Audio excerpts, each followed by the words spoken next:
Hello everyone, my name is Kita and today we are going to be playing I Was a Teenage Exocolonist. Um, so we're gonna have a quick video today. I don't exactly have a lot of time to play or edit today. The hope is that I get at least a 30-minute video out. I'm playing this during my lunch break, so... Alright, that's not where I want. I want engineering, because we have to do that thing for sim. Which is why I'm glad I edit my own videos, because I forgot until I edited my previous video. Engineering. Yes. Sim asked you for data on human culture, television shows, music, books, things like that. You have unlimited access to congruences media archives through your holopalm, but for Sim it might be a little more complicated. You'll need to find a physical storage unit with enough memory to contain a chunk of the holo archives. Steal one? Rebellious for a teenager, we're allowed. The robot workshop would be a good place to look. You sneak in, nobody around, good. You rummage around until you find what looks like a portable holo unit in a drawer. Then you find a port in the wall to plug it into. An interface pops up with options to copy data onto the tiny drive. Perfect. You start by carefully copying your favorite vids and games, then realize there's a ship ton more room on this tiny device. You sweep in several thousand more vids, as well as the entire contents of the school's Learningpedia. As you slip the unit into your pocket, the congruence console above you suddenly flickers and lights up. I don't have persuasion. Congruence seems amused. She doesn't sound an alarm, although you know you shouldn't be in here, but asks in a neutral voice, "What are you doing in here, Kita?" "I just came to see you, Congruence! That's all!" Congruence allows her expression to show doubt, though she seems flattered. What is our persuasion? 22? Yeah, we're not that persuasive. You chat for a bit, then she tells you to get out before you get in trouble. She seems to be lonely. Can artificial intelligence get lonely? It's something you've never seen, though. Oh my god. It's something you've never really thought, I think it's supposed to be a T there, about it before. You guess she must miss Professor Hal quite a bit. Sorry, I'll fix it next playthrough. Oh, that comes from Nami and Tangent now. I'm surprised if the two of them get along. Tangent doesn't like people and Nami seems very social. Draw an extra card at the start of the challenge. Oh, nice. From engineering? Excellent. Hey, Tan. What's up? You spot Tan sitting... Oh my god, my accent. You spot Tang sitting on a large boulder outside the lab. She's eating a pressed soy bar ration with determination, alternating bites with huge gulps of water to wash it down as quickly as possible. What are you doing out here? She stops her grim work long enough to acknowledge your question. I hit the limit on the number of consecutive hours that allow me to work in the lab, she says, so I'm taking a break. She says, making mocking air quotes around the sentence. Well, she's different, though. I mean, I think she does need breaks, but she literally sleeps only 3 hours a day. How dare they? That's what I said, Tang replies. They just think they can boss me around because I'm younger. She scoffs. I'm smarter than any two of them combined. Ugh. Tang groans and rubs her bloodshot eyes. I just want to work, you know? It's so frustrating to be deep in the zone and feeling like I'm just on the precipice of discovery. And then someone tells me that apparently my genius is taking too long. I want them to treat me like I belong there, the way Dr. Instance does, Tang mutters. She actually respects me. They're just jealous that she likes me more. Tang slides off the boulder and you see the color bleed from her face as she stumbles into you, nearly crumpling to the ground. Oh, she grits out, leaning over while the dizziness passes. I thought the nutritional uptake of that bar would be quicker than a real meal, especially after taking into account the time required to walk to the cafeteria. She trails off, realizing she's clutching her jacket, and pushes you away. My apologies, she says, brushing herself off. I am, regrettably it seems, only human. Tang scrubs her hands over her face. Ugh, sometimes I feel like I'm a prisoner in my own body, like I can feel myself trapped in it. This stinking, sweating bag of meat and bad impulses, stuck with the burden of keeping it alive every day for the rest of my life, and Her voice breaks. I don't feel like she would appreciate us pointing out that she's, you know, crying. I don't like saying nothing. I would, like, you know, like to give her a hug or something. But, oh, I don't want to be insensitive. Tang takes a few seconds to compose herself, blotting her eyes daintily with her knuckles. It's just this resentment for my physical form. It reminds me of when I was a little instance used to Genetech to give me this body, the right body, only this body's wrong too. She adds quietly, it's right in a lot of ways, but it's still imperfect, still human.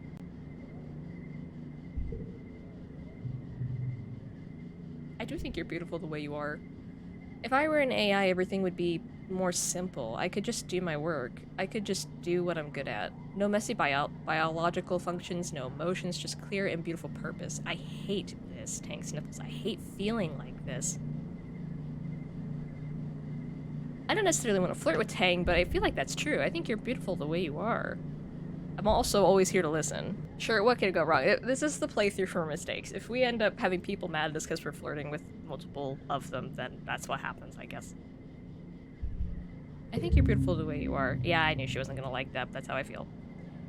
Tang scowls. How nice for you, she sneers. You're right. People find me attractive. Makes everything all better. Never mind, I wouldn't expect you to understand the pain of being trapped in your own body. I was trying to be supportive. She wipes her eyes and straightens her jacket, then takes a deep breath and holds it for 10 seconds, her eyes closed. By the time she opens them again, she looks ready to go back to work as if nothing has happened. You admire Tangen's determination, but sometimes you think it might come at a price. It definitely does.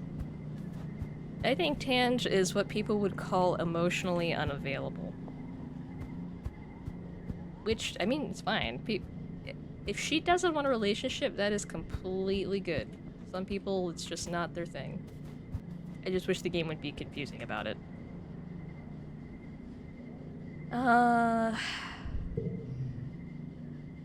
Like, we're still really good friends, so... I think 3, 4, 5, 3, 4, 5, yeah. We're really close to the twins. When did we gain hearts with Sim? When did that happen? We have 6 now. Didn't we have 4? When did that happen? I'm so confused.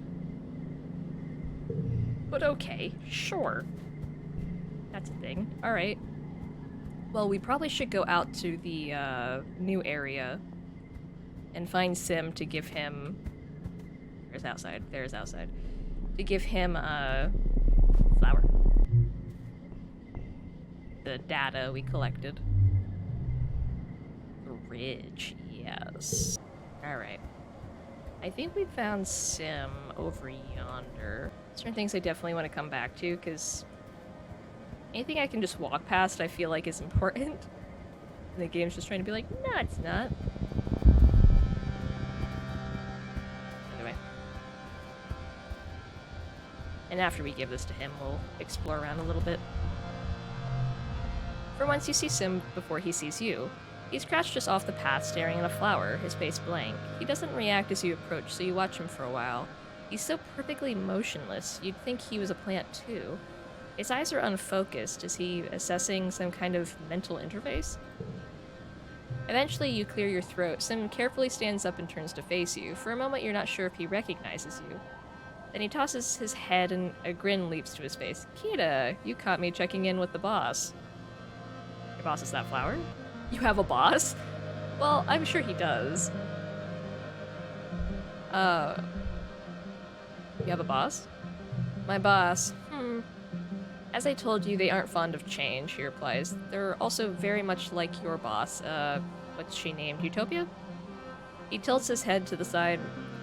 Her name word is fitting, isn't it? He lays one finger against his chin. I appreciate that she always reminds you not to get yourself killed. I wish you'd listen to her. I can take care of myself. Sim replies, his eyebrow arches eloquently. I'm not sure you realize just how many times I've had to help you with that. 3. I have cards to prove it. 3. If the boss finds out I'm talking to you, I'd be in trouble, so... Shh. He murmurs and puts his fingers to his lips. And why keep talking to me? Sim smiles warmly. Because you're the girl of my dreams. Literally. You've been dreaming about me? Bro, like premonition dreams? He replies, I can't seem to stay away from you. And because you humans are different, he continues. I'm so bored of everyone else on this planet. The other gardeners, my boss. They have everything on Bertumna just the way they like it, and I don't want the teeniest thing to change. He sighs. It's boring. See that tree? Sim points to a large tree with many long limbs dripping from it and embedded in the ground. That tree was a small creature for part of its life cycle. You call it the Vriki. Once it plants its roots, that's where it stays for the rest of its life. The gardeners spend time as trees too, sometimes hundreds of years. Are you Fae? Because fairies are also trees sometimes, like... If you do that enough, you start to think like a tree, set in your ways. He spreads his hands, an earnest expression on his face. When I watch you, when I talk to you and learn about your species, I feel inspired, I feel young again. Hold on, you can shapeshift? Don't you think my looking human is a bit of a coincidence?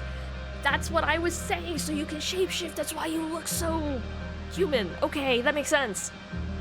He replies and motions to his body with a sensual flick of his wrist. It is a rather handsome body, though, don't you think? I happen to think I did it quite well.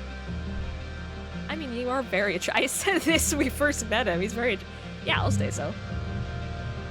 You have so many more questions for this man, or gardener, or whatever he is, but as soon as you open your mouth to ask another, Sim cocks his head as if listening and holds up a hand.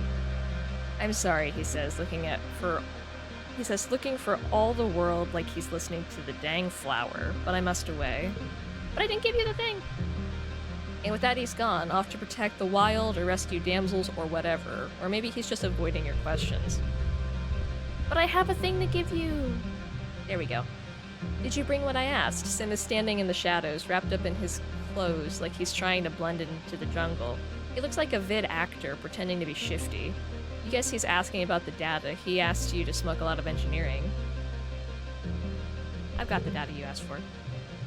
I knew it, Sim exclaims. I dreamed about it last night in my vat. And you're what now? Yes, but answer a question first. Sim sighs and crosses his arms, but from his smile you can tell he's amused by your little game. Okay, I'll answer exactly one question, he allows. What is it?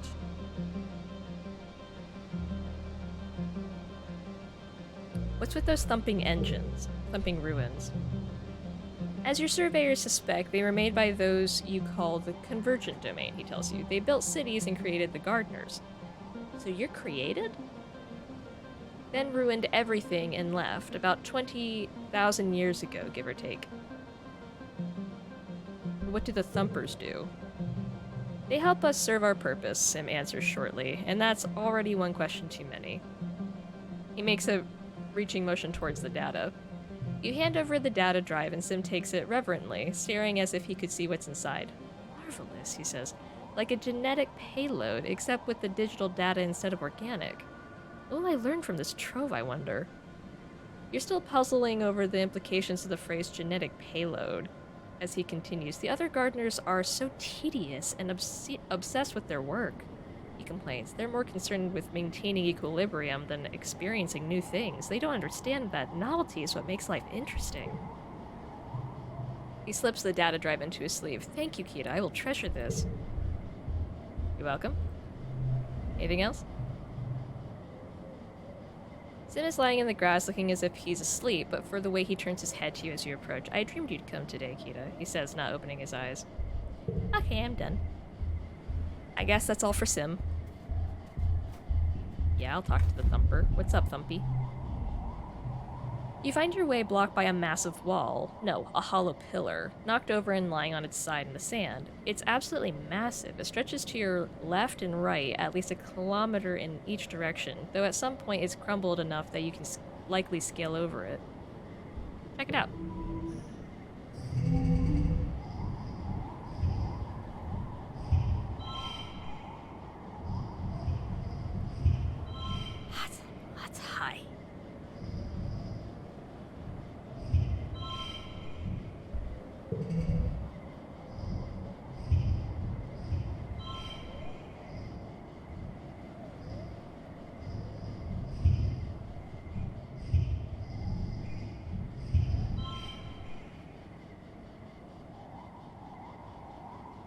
Um, that's still really low for what we have to do. Draw a card. I don't know if it's better or worse.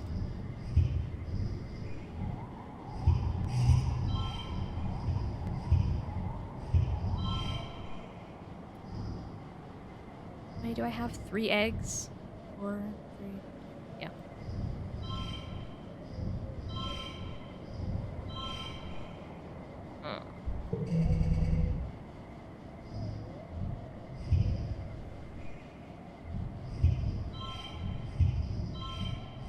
Why do all my social cards suck? Okay.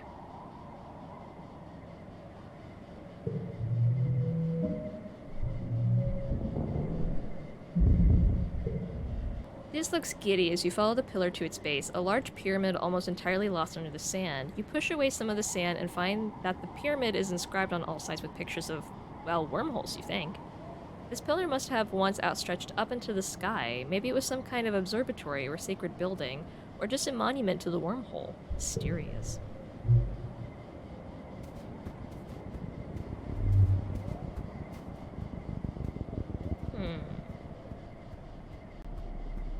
Flower. Looking for anything important. Okay, give me a second. I'm actually gonna remember to do this time.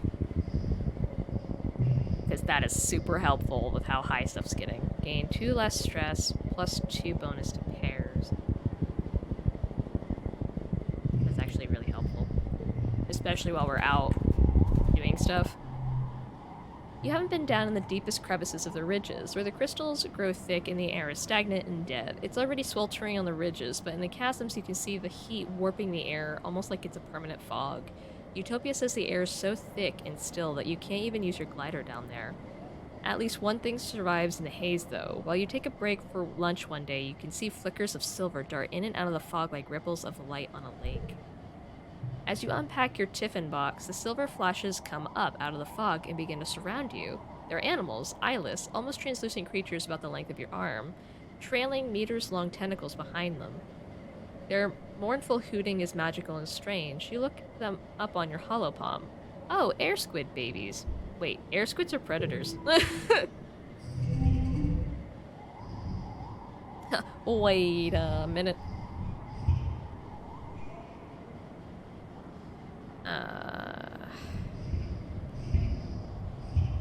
I probably could make this, yeah. How to make that a... No, not that. I wanna... There we go.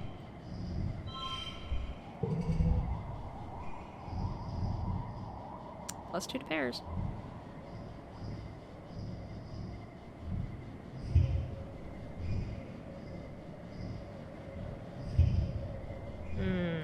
I'll wait. Yeah.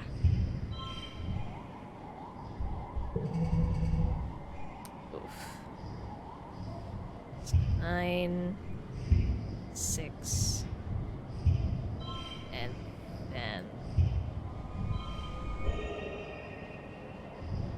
That's weird. Plus 1 for flush of 2. Oh, 2 pairs, like the same number. So if I switch... Oh, I can't. Hold on, I'm testing something. Plus 2 from Hopeye, you get 2 gear. Okay. Now, what if it's like a 3? Do we still get the plus 2? In that case? I don't know.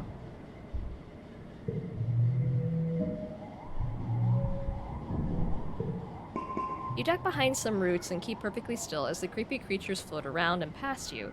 They don't seem to be hunting for food. They must be on their way somewhere. Air squid adults are solitary hunters, but these juvenile form large groups and move together fluidly like schools of fish.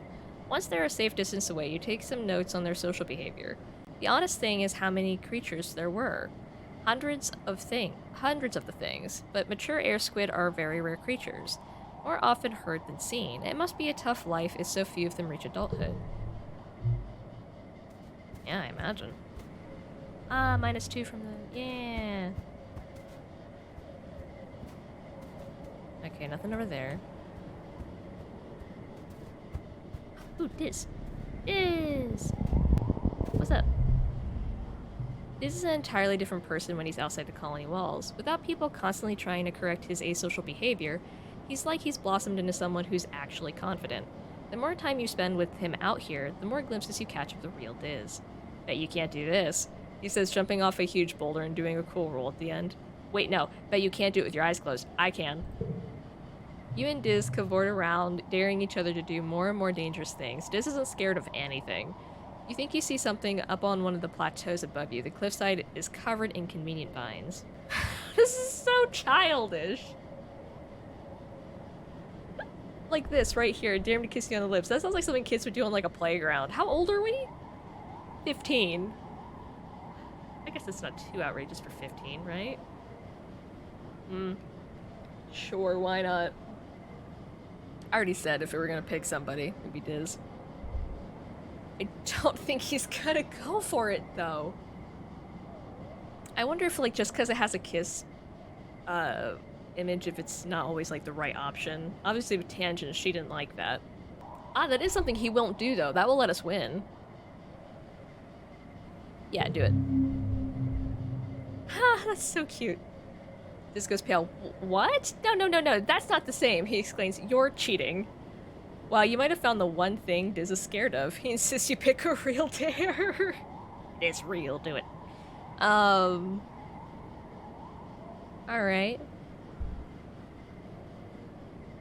We saw something up there. Is that what we did? You think you see something up on one of the plateaus above you. Ah, but it could be dangerous, though. I don't want him to climb up there by himself, is the thing. Sure. Dare Diz to climb up there. Diz scrambles up the cliff, no problem. He turns around at the top. Now your turn. Well, you dared him, so you gotta follow through. The vines are slippery and dangerous, and some of them are even alive, and wriggle when you grab them. You lose your grip right at the top, and you slip and start to fall. But Diz grabs you. Got you, Diz exclaims, pulling you over the ledge. Your heart is thumping and you're all sweaty from fear, but you did it. Diz looked so calm and collected, even though he just saved you. Even though he just climbed the same treacherous wall and had to save you from a long fall. Why doesn't he ever seem scared? Is that his genetic enhancement? Is that he never feels fear? The plateau is empty, but it provides a great view to look over the resting ridges. You and Diz take a break and watch the shadows creep across the dusty, cragged landscape. This is the life, Diz says. No school, no gossip, no bullies, no one telling you what to do or what to think. He props his elbow up on his knees and squints into the sun. Even with my augmentation, in the colony I always feel like such a coward. Maybe the problem isn't me, it's everyone else, you know? I'm not scared of any of the usual stuff. Monsters, getting hurt, even dying. Like, who cares? He continues, but humans keep finding ways to control people with fear. Well, they can't control me. So about that kiss. What is this conversation? Oh my god, I don't know if I can save right now, but that's so funny. So he has a... I thought that's what it was after it said it. So his augment is he has no sense of fear. Fear does keep us safe. Oh yeah. So if you're so fearless, what about that kiss? So how about that kiss? Diz laughs embarrassed and starts scrambling down the side of the cliff. You'll have to catch me first. Yeah, if you're so brave. Why are you running? Why are you running? That's so funny. Okay, I don't think there was anything else down here for us. Nope, it was just that cute little event. It was really nice. I liked that. Have like 5 more minutes. Okay, So we're gonna do some other events while we're here. Let's do this. Actually, no. I want to see what other ways are blocked off. So we're gonna do some exploring. Ooh. Nice. Gimme.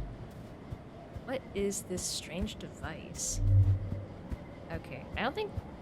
Have we been up there? Is that the way we came? I really need a map. That's what I wish this game had, was a map for all the areas. Because I really don't... Because usually when you find, like, the event that is associated with the area, you have, like, a quick travel point. And I know someone told me that you can quick travel via a home button. I think it's this. But I want to find out where that event that has the flag on it is. You know? It's up there.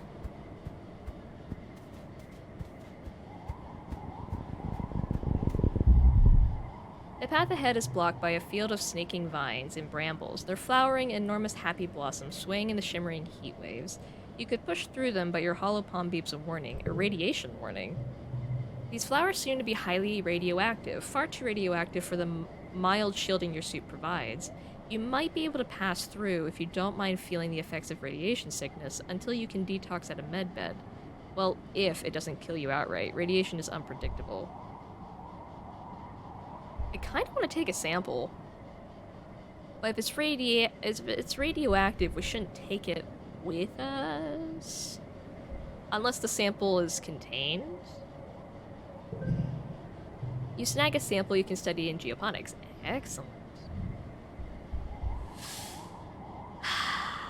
Your intern should rest. Okay, that's fair. Physical skill increase reduced by 1, healing by relaxing. Okay, an hour later you realize your mistake as the radiation illness sets in. Yuck, you'll feel sick for days and will need radiation treatment upon your return.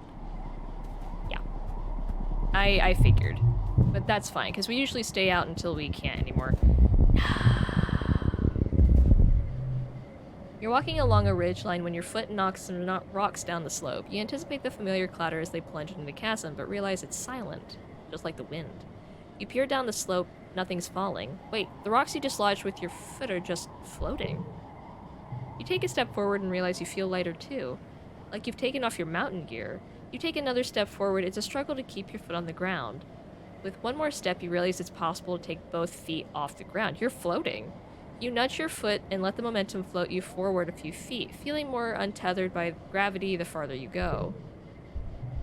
The ridgeline is narrow with a steep drop on either side. There's no way around this strange anti-gravity field, and if you fall out of it, you might plummet into the chasm. Onward. Let's go. Let's do this. I'm ready. Oh, card becomes yellow. That's great.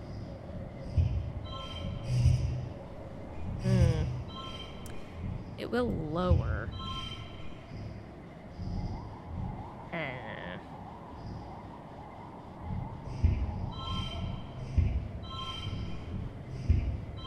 That's perfect. And we still do get the +2 from the hot buy. That's pretty good. Next round. Oh, nice. We got the pairs.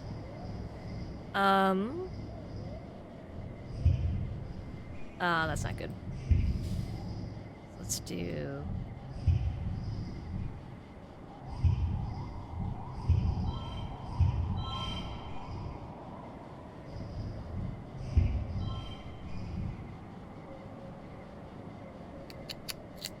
Still not great. So, question is... Bam. Bam. Bam. Still not amazing.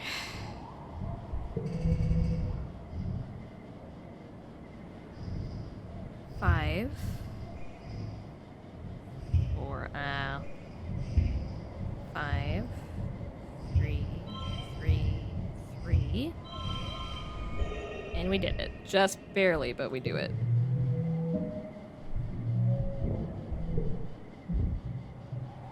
Oh, our stress went down. Oh, nice! You float forward, allowing yourself to rise higher and higher until you're able to swim and tumble through the air with ease. Woo! Wow! You're totally weightless. You float over a shiny, lumpy rock jutting up from the spine of the ridge, and as you pass over it, you feel gravity gently begin to embrace you again, pulling you back down. Your feet touch the ground and on the other side, and your legs immediately give out. What a rush. You mark the location on your map for other surveyors. Nice. Is the thing here?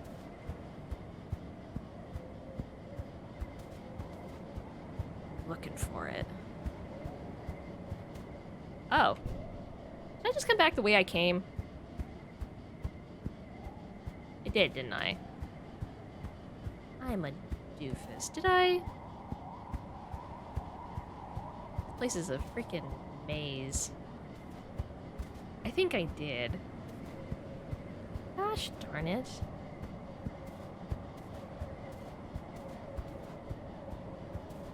I did, didn't I? Gosh darn it. I'm trying to find new areas, not old ones.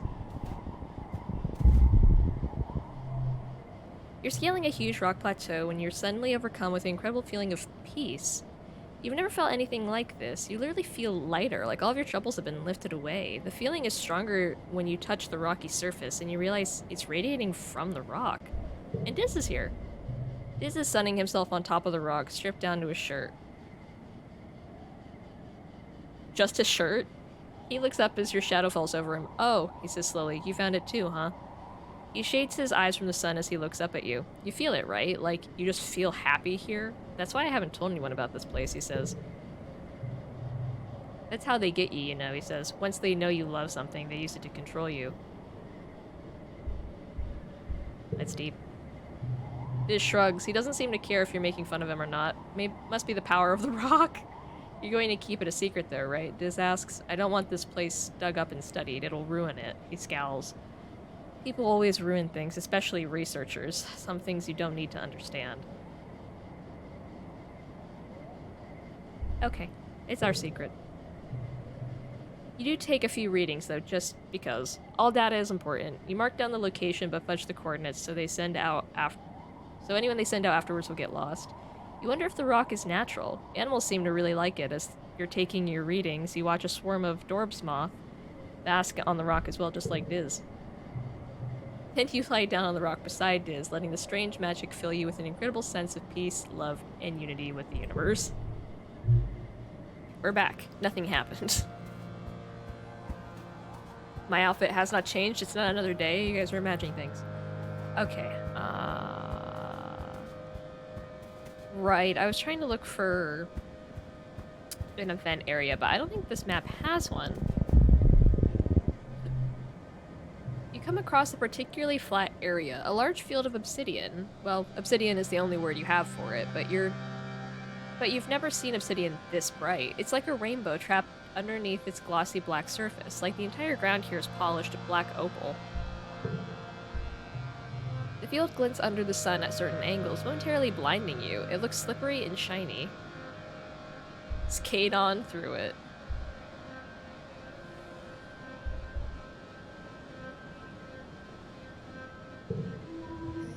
Yeah, let's skate over it, why not? Well, doesn't particularly matter.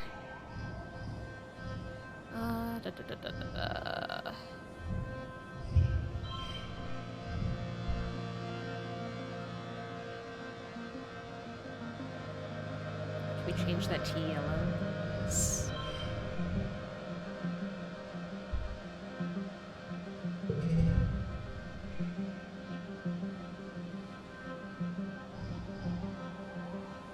Oh, +6 if this is the highest value. That's a good save card.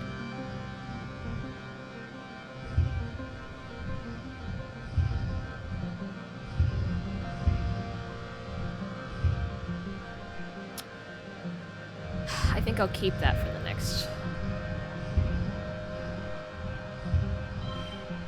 Oh, it literally has to be the highest value. That sucks.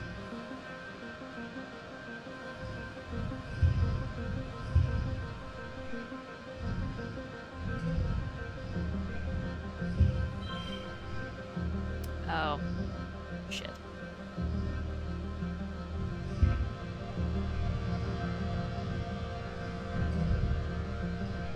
Dang it.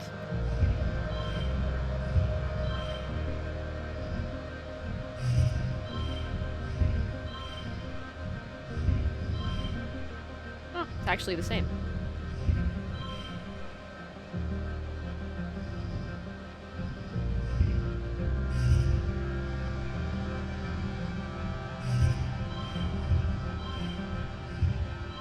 Ah, it's 21 though. Okay, 28.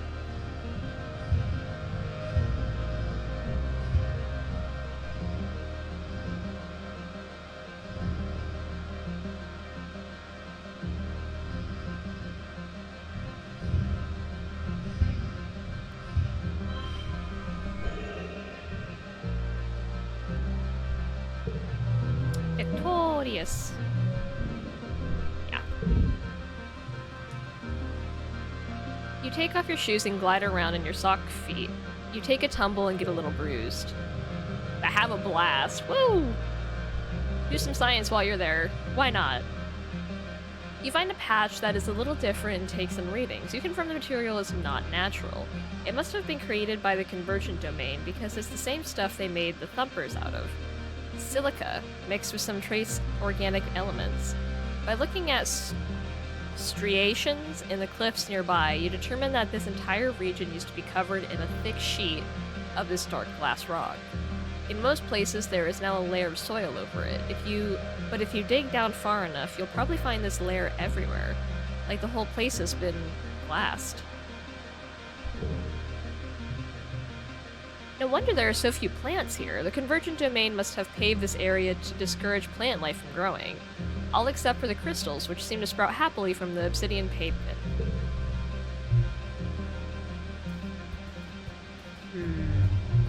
I think we actually might have gotten... not about all the events, but a lot of them.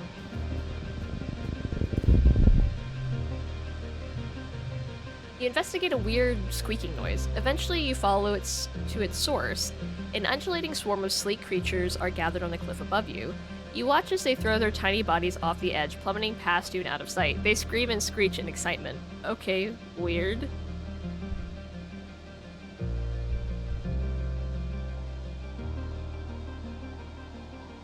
Raining bounce weasels.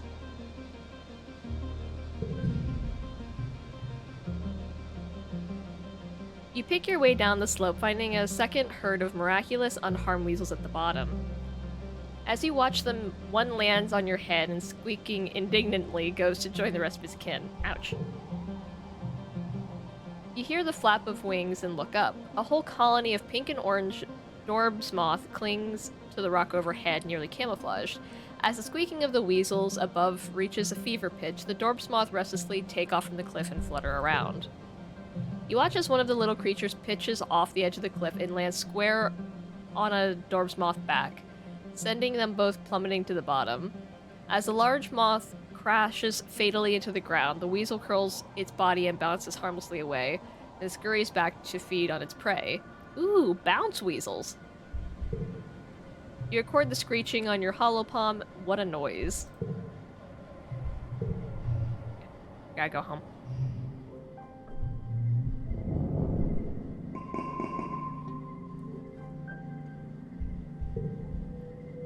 We're very perceptive. Oh, it's early wet. Gotta buy a certain somebody their cake. New supply depot. Buy. Yeah.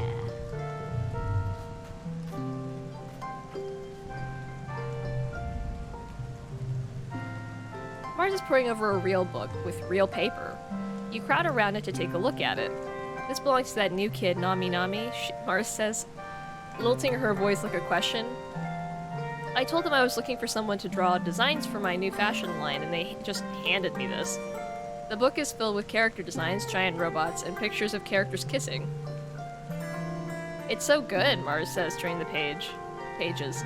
This is what we need here, people with talent. Happy birthday!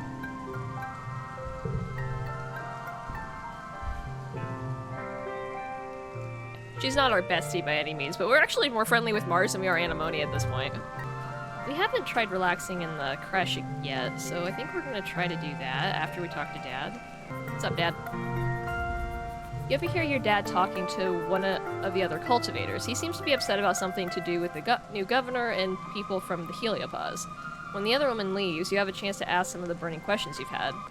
Yeah, why did the Helios know about Mom? Your dad looks startled and tries to muster a friendly smile. He overheard us, eh, kiddo?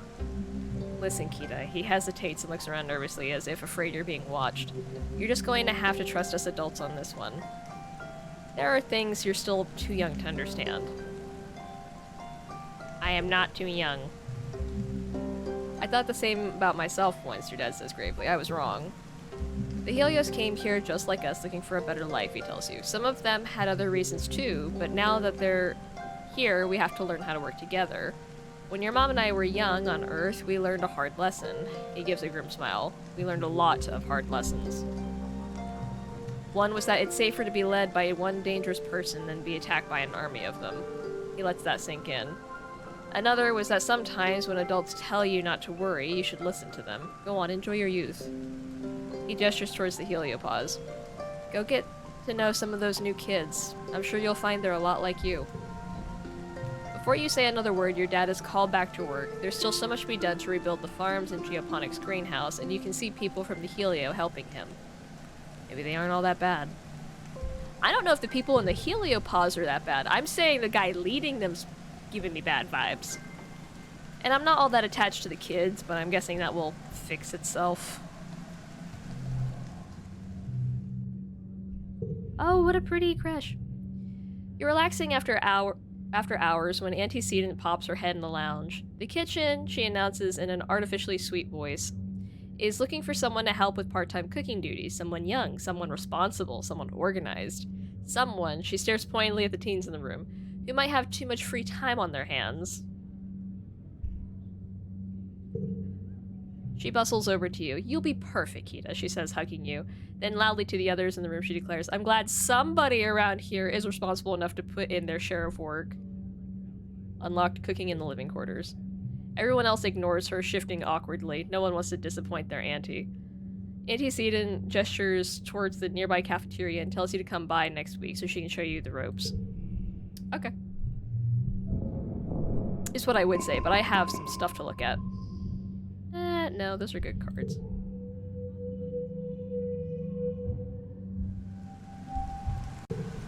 We're getting closer and closer to... Ooh.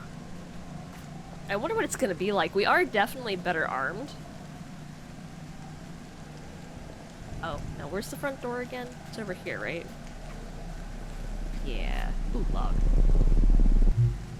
You shouldn't be out here, Nami. You do not strike me as a survivalist. But yeah, there's something I want to look at in geoponics. 10 animal. I think it's this. Back in the lab, you have all the right equipment to properly examine the radioactive plant you found.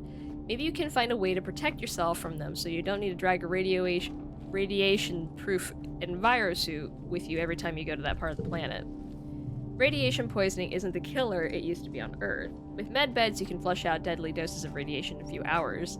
It could still make you really sick, though, and high enough doses could kill you before you even are able to reach a medbed. How confident are you that you know how to protect yourself? Super confident, no problem. Yeah, you've totally got a handle on this. You're an engineering wonderkind. You take all the correct precautions, you clear the area of anything that might be contaminated. You wear a radiation-proof hazsuit. You regularly check the radiation levels of the lab, and you have congruence on standby to call if you need help if you need it. Everything goes smoothly. Nice. About time something does. You discover that the radioactive part of the plant is confined to the carpel of the flower, its reproductive organs.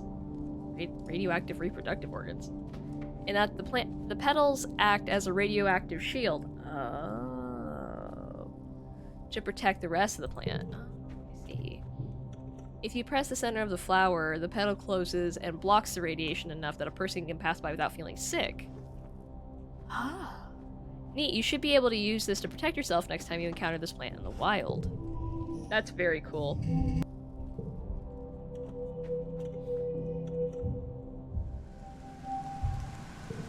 I am gonna trade out the hop ice for the medallion. Just because I need a perk to unlock it. Just because at home I feel like the +5's more helpful, and then when we're out, the stress reducing part of the hop eye card is a lot more helpful while we're out and lets us look around more. Oh right, we told Antecedent we were gonna help her out in the thing.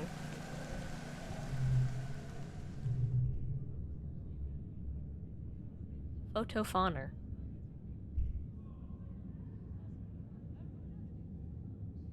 Oh, it increases my empathy. I guess I'll do it once. Back in space, cooking involved programming ration machines and putting dishes in the laser-matic dishwasher, because water was too precious to clean dishes with. Makes sense.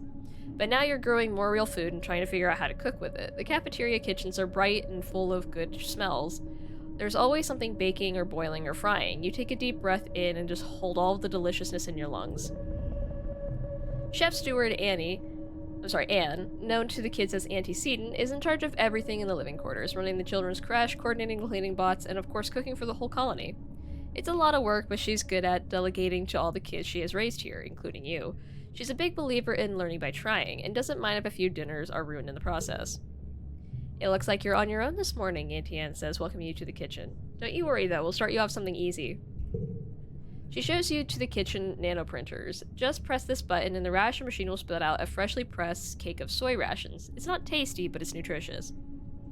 Then she shows you to the range. A large pot of brown stew is bubbling away. Here is where the real magic happens, she says proudly. She takes a ladle and spoons up some of the stew so you can have a taste. See, for this stew, we added homegrown veggies and spices. This is what I love about cooking, she sighs proudly. Turning raw ingredients into something better just by adding a little bit of work and a lot of love. Just like raising children. Aw, that's sweet. How about you, Keto? Why do you want to work in the kitchens? I like to provide for others. It's good to know a loved one is happy and well fed because of you. You tell this to Aunt Anne as she smiles indulgently. That's a fantastic reason, Keto. We need a little happiness around here.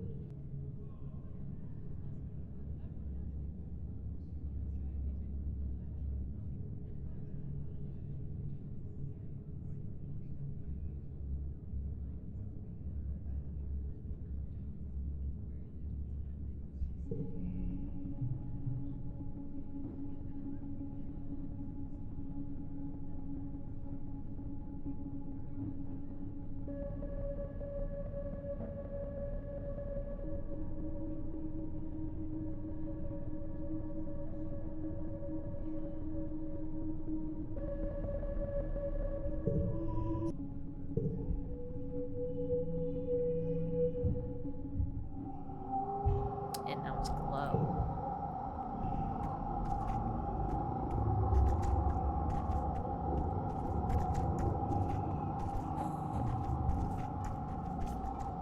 I think glow's real cool though.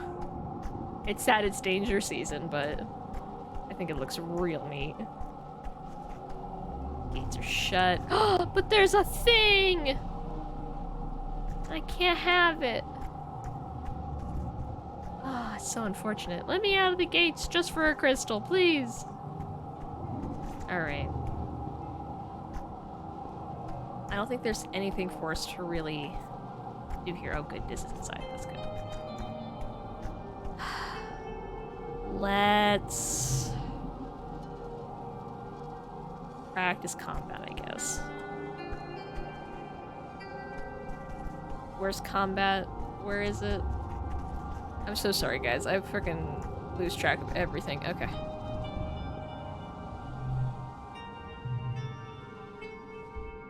Defense training. Yeah. Attendance at self-defense class is always a little higher during glow. It's almost as if the imminent threat of attack makes people worried for their lives. Yep. You're relaxing in your quarters with your dad when you hear the colony siren. The enemy is here. Your dad looks up from his novel. Huh, seems early this year. We should head to the shelter in the lounge. But I I so badly. I don't know what to do. You've been drilling on new evacuation procedures for the past month. There's no need to be a hero now that there are so many new soldiers from the Helio. It's probably best if you just followed instructions and head to the lounge with your dad.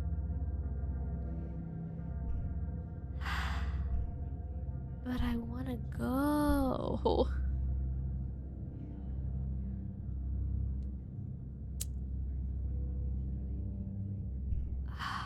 But the way it's wording it, it makes it sound like I should go to the lounge. Probably best.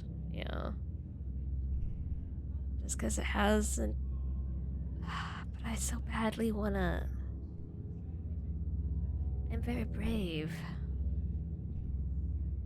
If I go to the lounge, at least that will mean people are being protected, because I'll be there. What if people need protecting in the front lines because they don't know what they're dealing with? Alright, we're gonna go to the lounge.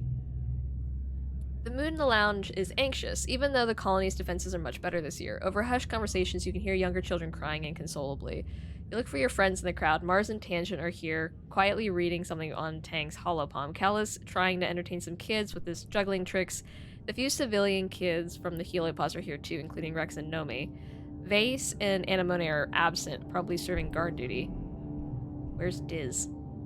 You settle in to pass the time. Someone brings word that it's not a faceless out there, at least. You hear a few loud booms from outside, so strong you can feel their shockwaves in the floor. People gasp and cover their heads, but nothing happens. After the attack, Lums gathers everyone in the lounge and holds a big celebration for the soldiers. There's feasting and drinking and songs of valor, and as the party goes on into the night, some drift away in pairs or more. Mars and Rex keep the dance going. Even Anemone seems to relax, especially when the other cadets invite her to drink with them. Where's Diz? Tonight, everyone seems convinced that this victory means the colony will be safe forever. Maybe it will be. You sure want to believe it, too. Where's Diz?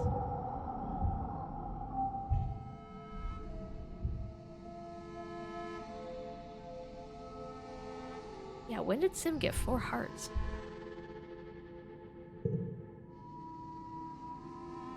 I'm not gonna relax till I find Diz. Where is he? Oh, he's here. He's fine. Okay. Actually, let me look at my relationship with Sim. Holy crap!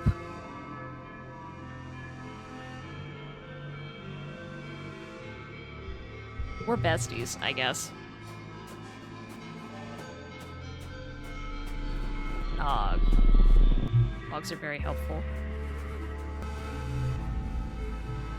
You spot Cal among the herd of float cow, gently pushing them around so he can milk the ones that seem to float lower than the others. Hey, Kita, he says, reaching under one cow, squeezing a stream of blue milk into his bucket. You ever had moon juice straight from the tap? It's something else, let me tell you. What are you working on? Cal is looking a little sickly. Well, I found this really pretty flower growing in the garden. I've never seen it before. You take a look at it. Wait, you've seen those before. It's a rad plant. You teach Cal how to close the petals so they're not dangerous. Wow, thanks, Cal says. I feel better already. You're a botanical genius, Kita. You send him to medbay for treatment for radiation sickness anyway. Well, yeah. Okay, now what? Cal is at the door to the barn, pulling on a pair of stretchy gloves. Palomina's calving, he says, by the way of explanation. I gotta get in there to make sure everything's going okay. Do you need me? Apparently not. Apparently I've, said everything I need to say. I guess we're gonna go out. Because I believe everything's started over now for outside stuff. Ooh, crystal. I want that crystal. Hi, Diz.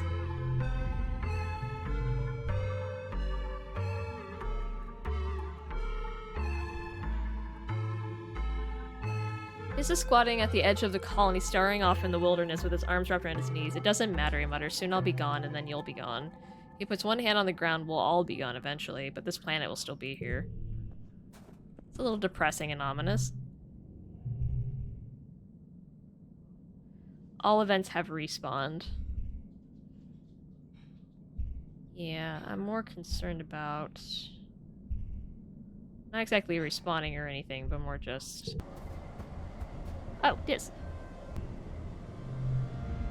You're about to set off on your gliders when Diz stops you. Actually, he says, looking around furtively, I want to show you a place I found when I was scouting.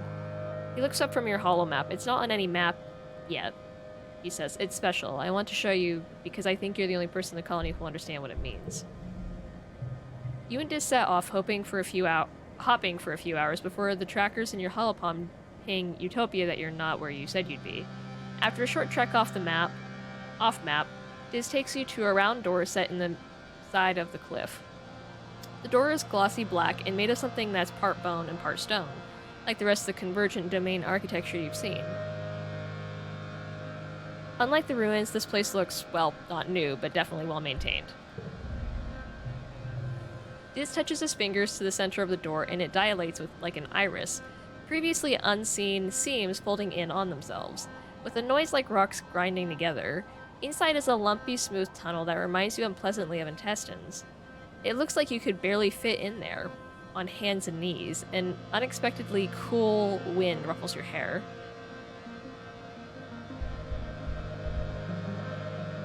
Dive on in, let's go. You both crawl and inch your way through the tunnel to where the cave opens up, about 10 or 15 meters in. You stand in a cave that looks part organic and part intentional. A curious mixture of almost organic-looking stone growths, crystals, and glowing mushrooms in a riot of iridescent oil-slick colors, some of which look like they could be controls for an ancient bioweapon.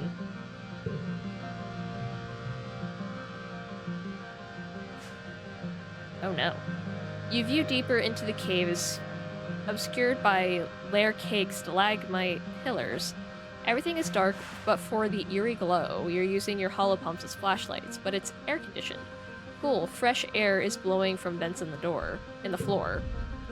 I haven't figured out what this place is for yet, Diz says, touching a mushroom with his fingertips. It puffs out a cloud of glowing spores and he sneezes. You spread out to see if you can decipher this place, like what the heck is that? Is there writing on the wall? There's a huge faceted crystal plate embedded in the wall, engraved with deep glyphs, convergent domain writing, you guess, in some kind of map. There are lines between the symbols. You trace your hand over it, but can't make any sense of it. Well, what in the world is that console-looking thing? If it's a screen, it's all dark, like when congruence isn't active. Unlike congruence's colorful, decorated chassis, this has a decidedly alien tech feel. You fiddle around, touching things at random. Don't do that. Hisses Diz, but nothing happens. And about that glowy thing on the ground? You pick up another strangely warm, glowing whatever it is. What if I did this? Diz makes a shocked noise as the reality of the cave melts away, and you find yourself back in the depot. No, not back. Not entirely. You can still feel the cool, moist breath of the cave on your cheeks, can still smell the funk of the mushrooms, but everything else is exactly as you expect. As real as if you could reach out and touch it. You feel embodied. Like you could feel the pressure of your feet. 4 feet? On the ground? Utopia walks through Diz, rematerializing on the other side to talk to one of the other surveyors. Diz passes his hand through her image with amazement. Are they spying on us? He breathes. The image of Utopia doesn't seem to hear him. You take your hands off the controls and the cave returns. Diz blinks at you in the sun gloom. What the hell was that? He says. It was like we were really there, like we were seeing out of the eyes of some kind of animal, like we were the animal. Are the gardeners spying on us? Sim says they have eyes everywhere, Diz says. I didn't know he meant literally. We can't let Utopia know about this, he continues. We have to keep Sim's secret. You agree to keep this monitoring station a secret.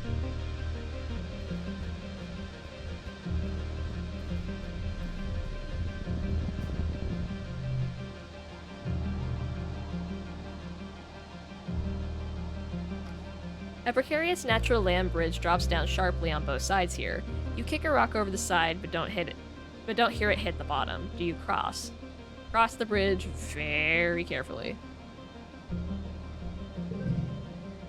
You shuffle across it slowly, examining the cracks and sticking to solid places. You accidentally send a few more pebbles skittering over the edge and think better them than me. True enough.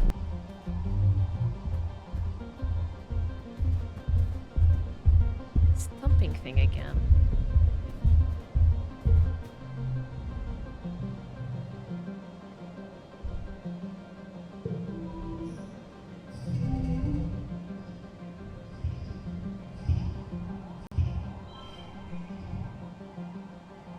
Oh, I forgot to...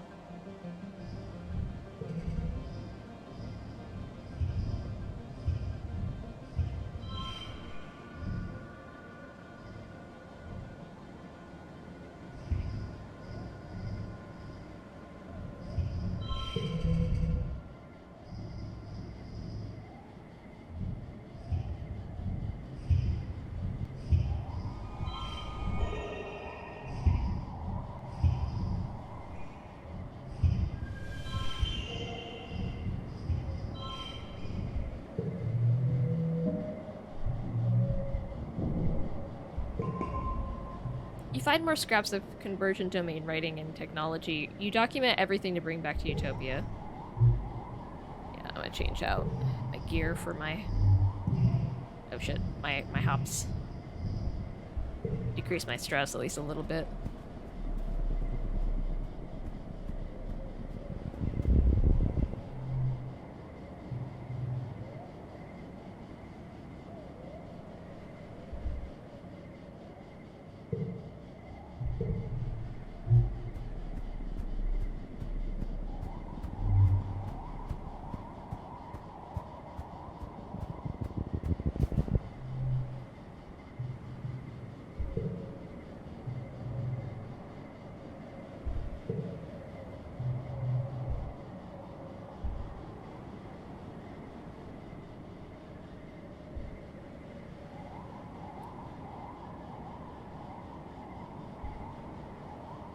Okay, so we had this event before. It's the dragon that we just, like, hopped off on the other side, right?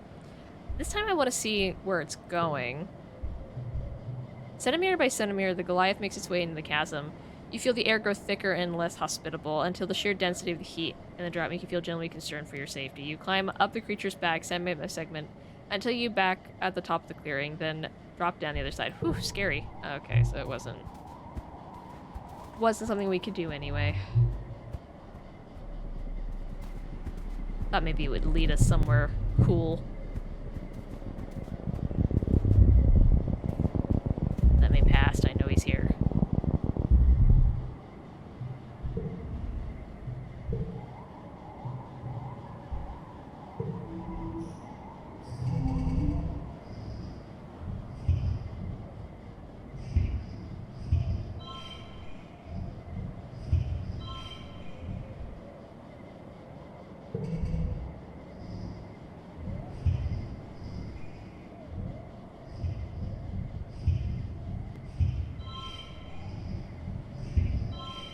Oh.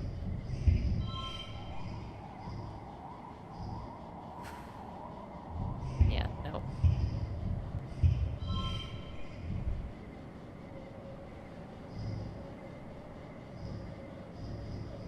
I don't have any eggs.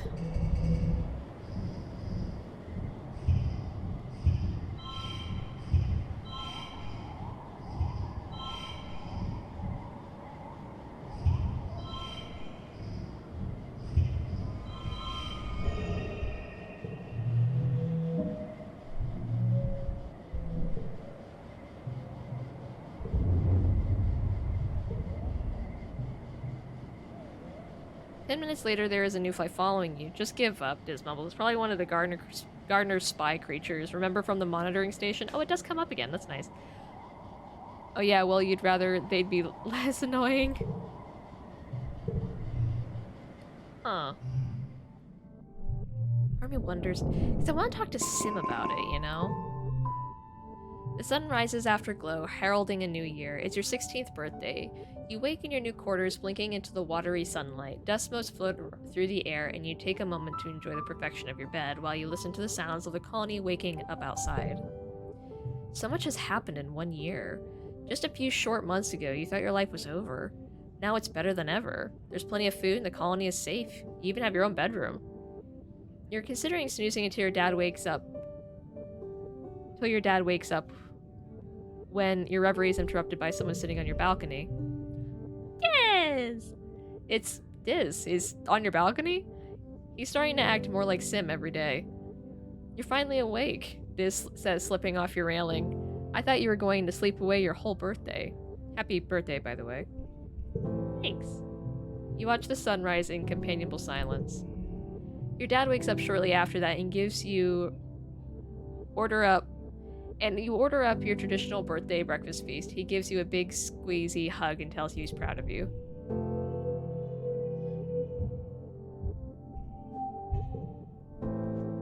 That's cute. I like that Diz showed up. He and Tangent are actually neck and neck. But, I don't know. Maybe Tangent doesn't care enough to show up for her birthday. She's a busy lady. Hey, bro.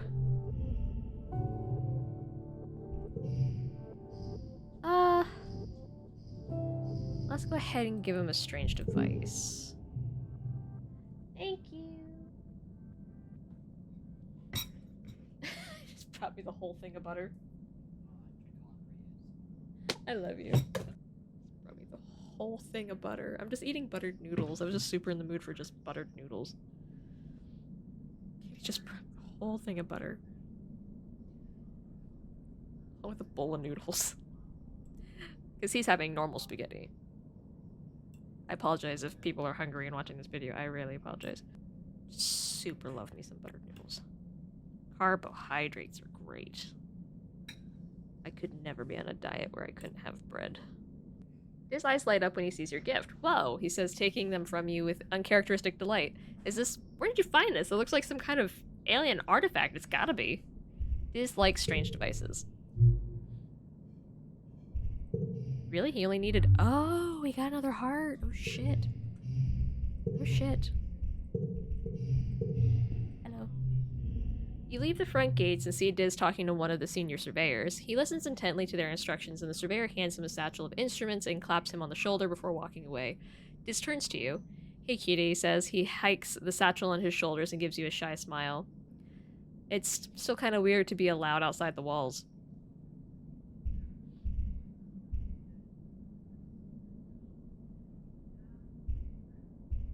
Remember when we used to sneak out? His eyes crinkle at the corners. It was so easy to avoid Chief Surveyor Tonin, he says wistfully. What's the weirdest thing you've seen? Diz looks up at the sky with a thoughtful look. There's this big rock on the western ridges that's almost totally flat on top, and when you get near it, it makes me feel happy. I know, we were there for that, we saw it. He smiles. It's so strange, and it's really hard to leave. The first time I went there, I laid on top of it for so long, I almost missed the transport back. I know it's my job, but I haven't told anyone about it yet, he says. I don't know how to explain it, but it's almost like it wants to be kept a secret. Sounds kind of romantic. Sure, fuck it, why not? An isolated place that makes you feel good? Yeah. Diz blinks at you like the thought truly hadn't crossed his mind. He frowns, I guess he says, as if the words taste bad in his mouth. Oh, well, I'm sorry. Diz looks pretty busy, so you say goodbye and let him get back to his work. You'll have to leave him some of his secrets, for now.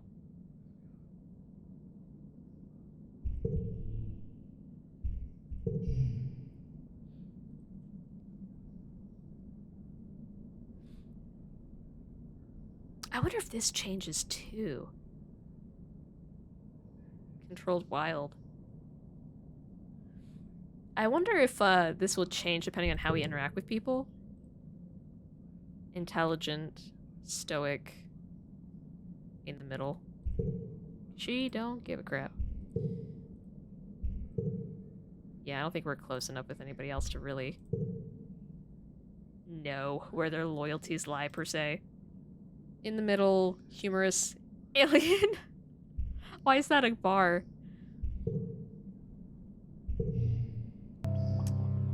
Like flowers? I fucking knew it. You might have thought that was pretty, Kita, but everything else on this planet is potentially a deadly trap. Don't let your guard down. He crushed the flower? I cannot believe... You're a bad person. You are a bad person. Crush a flower that someone gives you. Kind of egg-hole. I think that was everything except for the strange device. Yeah, he liked that.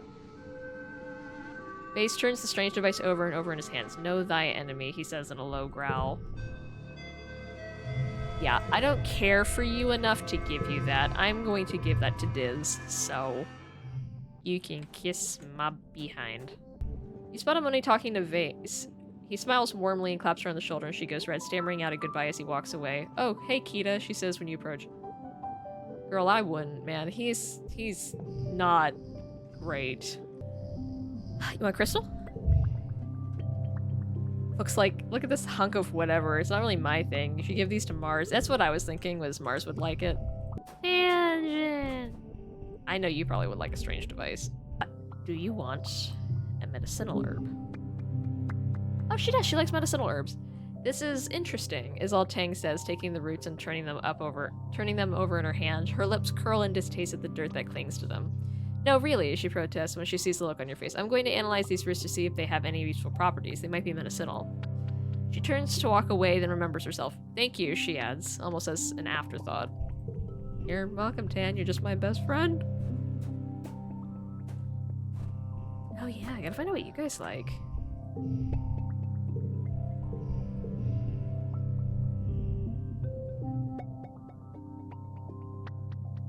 Oh.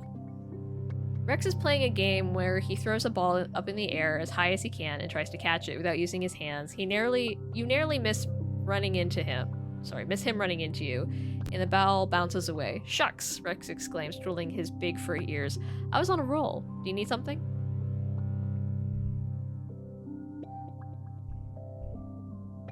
Hugs incoming? Look at that face. Rex folds you into his arms, bending his whole body to smell you. He smells warm and a little spicy, like clean sweat and sunshine. It's a good hug, the kind that makes you instantly just a little more relaxed. I wasn't expecting that, but okay. Just keep hugging him, just spam the hug button. Just spam it. Rex looks around the colony, scratching idly behind his ears. When he sees you, he smiles so wide his tongue lolls out of his mouth. Hey, Kita, what you got going on? Are you a present? You want some food? You want a baba fruit? No. Rex shakes his head with a smile and gently puts the gift back in your hands. I have everything I need for real. This place is great. 3 squares and all the hugs I could ever need. But I'll tell you what, he says, leaning in. My birthday is in the first month of pollen, and I'd love a cake, if you know how to make one. Oh. Wait, you don't take gifts?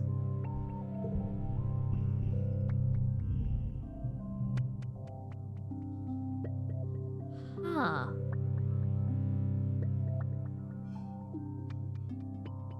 Interesting. First month of pollen, though. Okay. Finally learned someone else's birthday. I'm coming in for another hug? Again?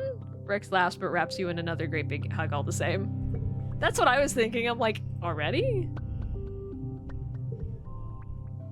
Okay.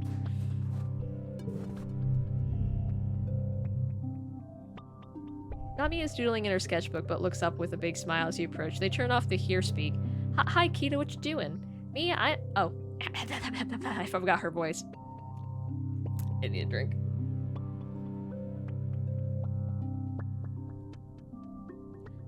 Hi, Kita, what you doing? Me? I'm just practicing drawing hands. It's really hard. All the tutorials say that everything is just made up of shapes, but I don't get it. They extend their hand to you, fingers outstretched.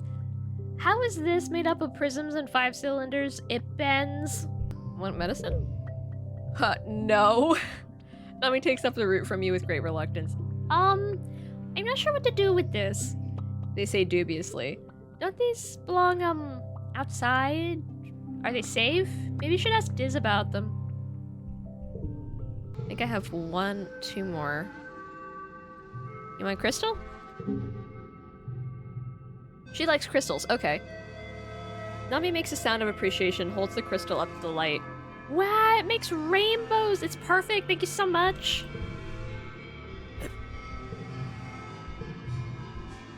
Very welcome, very welcome. So, Mars... Okay. Don't know what... Okay, so let's go to Cal.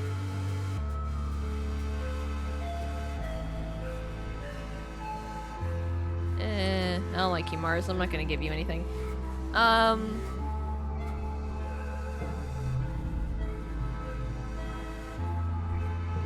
You want a baba fruit?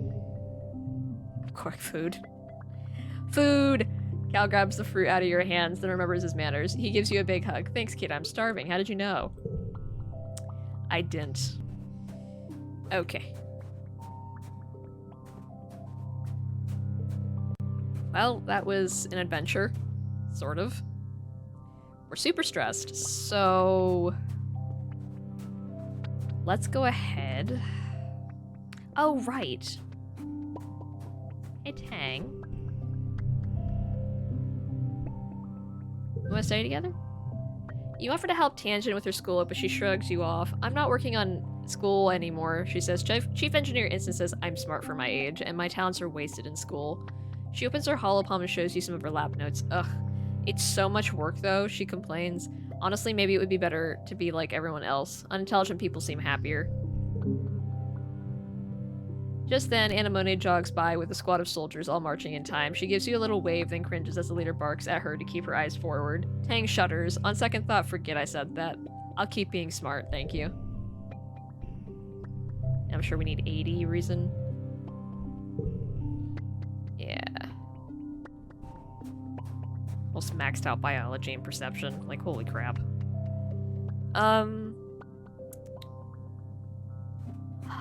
We could do one more thing.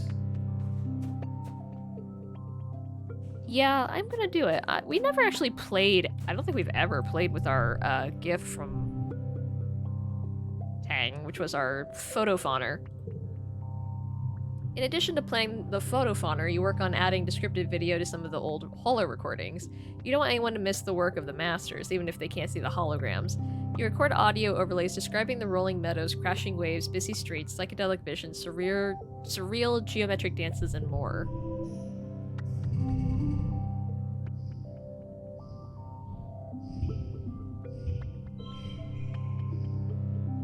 Switch these. There we go.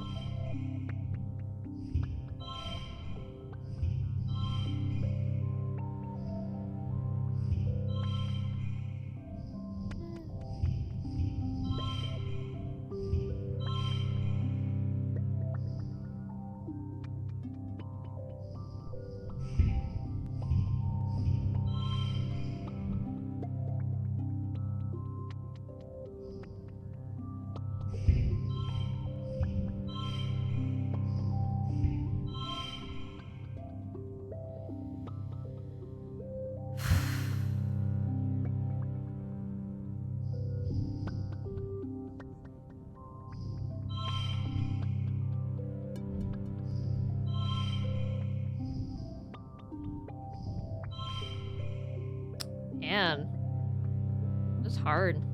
Got some shit cards.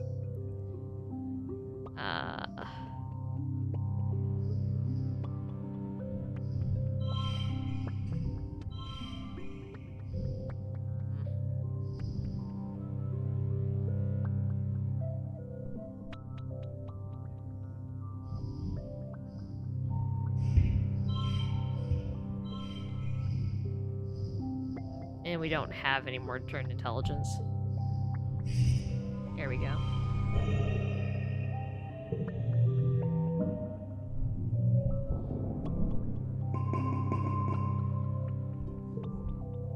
Oh, that wasn't even enough to...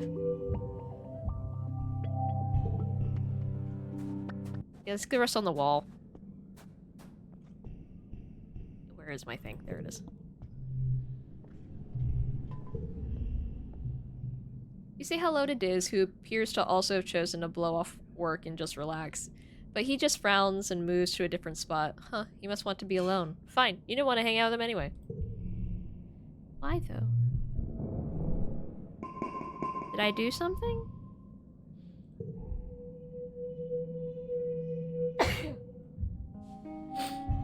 Oh, early pollen. I'm gonna get you the biggest birthday cake. Because that's his birthday, right? That's what he said. Yeah, early pollen. Yeah, let's get him a birthday cake. Birthday cake. Yes. Okay.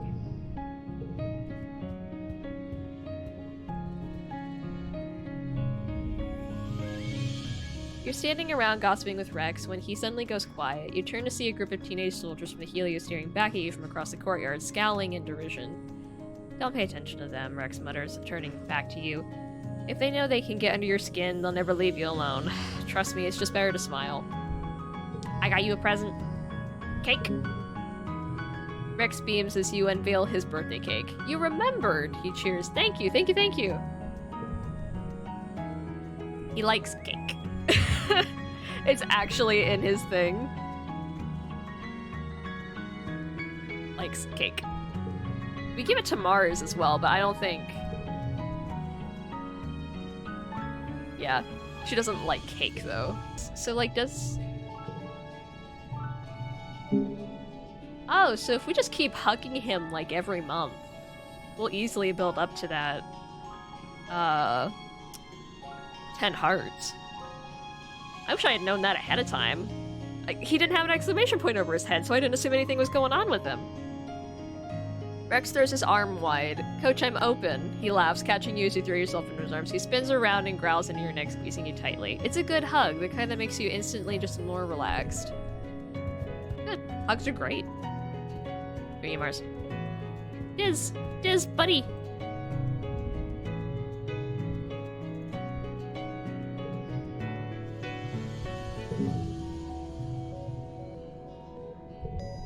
Just trying to be better friends with my Diz.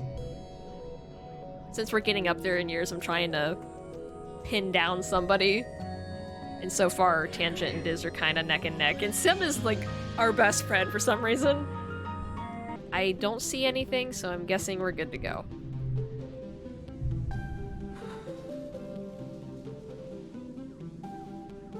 Do we go back to the ridge?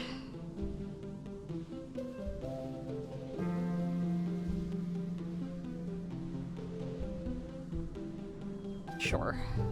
Why not? Ah, it's the other way. Crap.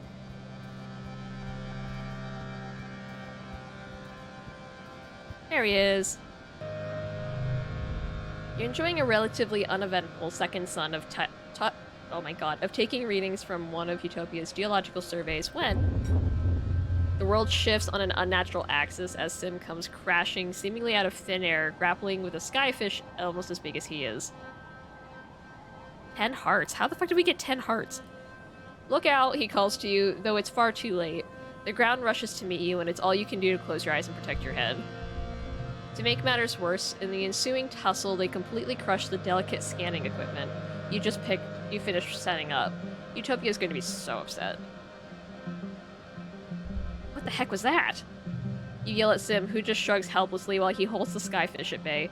It's a whole damn mess. What's he doing? Bare-knuckle boxing with the skyfish? Honestly, the skyfish flops around pitifully, then springs back into the sky, flies away, trilling in distress. It didn't even look dangerous, really. Kita, Sim croaks, and you turn your attention to him. Blood is... Oh no! No! Blood is pouring from a wound on his chest where one of the skyfish spines must have pierced his otherwise perfect skin. It's the kind of thing that will definitely leave a scar or worse. Holding the wound closed, Sim smiles sheepishly. I guess my future sight isn't always 20/20.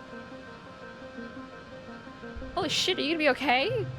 He waves dismissively with the hand that's not holding his ding-dang chest together. "'Tis but a flesh wound," he says, then smiles. Did I say it right? It's from one of your Earth movies? Holy Grail!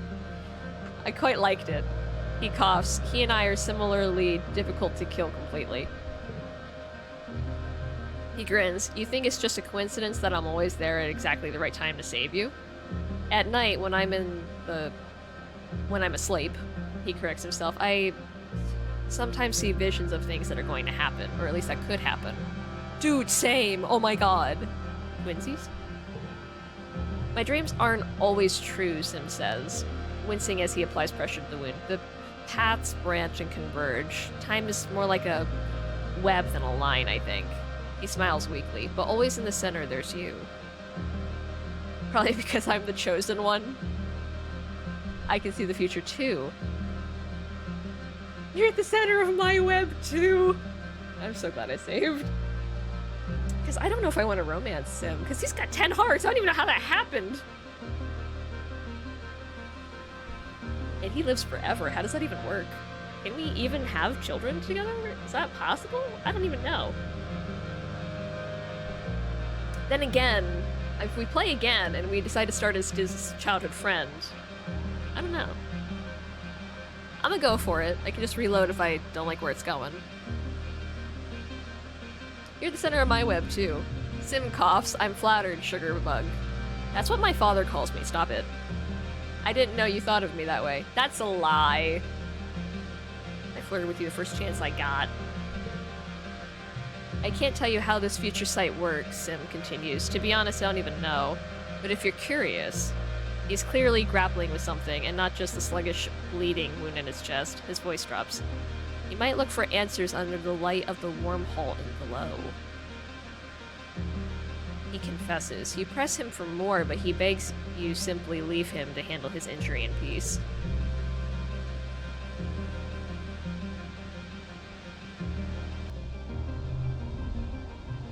I quite enjoy those holographic videos you gave me, Sim says. I have been learning so much about humanity from them. However, Sim lays his fingers to his lips in thought. Are parsecs not a measure of distance, not time? You notice the puncture wound in his chest from the other day is gone. Wow, fast healer.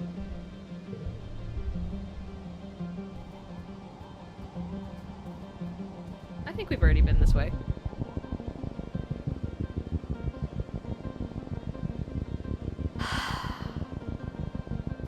I think we're just gonna head home.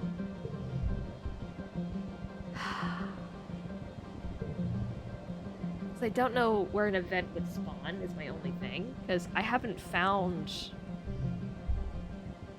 Yeah, I think we're just gonna head home. Because I haven't found where their events happen there. Oh no. You're woken by the buzzing of your holopalm. It's a colony-wide alert. You rub your eyes and ponder the thickness of the air seeping into your bedroom through the open veranda door. It's an ominous but beautiful sight. The seasonal pale pink haze has turned to deep fuchsia with scintillating silver sparkles floating through it, the shimmer. Thankfully, you've all been inoculated against the shimmer because this looks like a bad year for the airborne spores.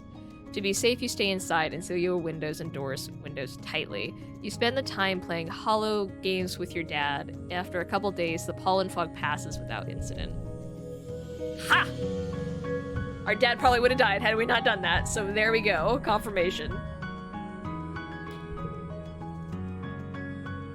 Nothing incredible has happened. We are maxed with Sim for some reason.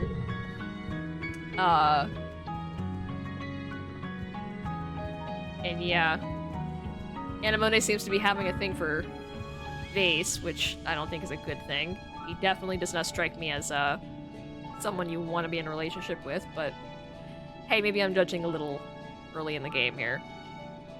But yeah, I will see everybody in the next video. I'm sorry I missed a video. I was playing Dungeons & Dragons and I lost track of time and didn't have time to record or edit, so I will see everybody with a video tomorrow, and have a great day, guys. See ya!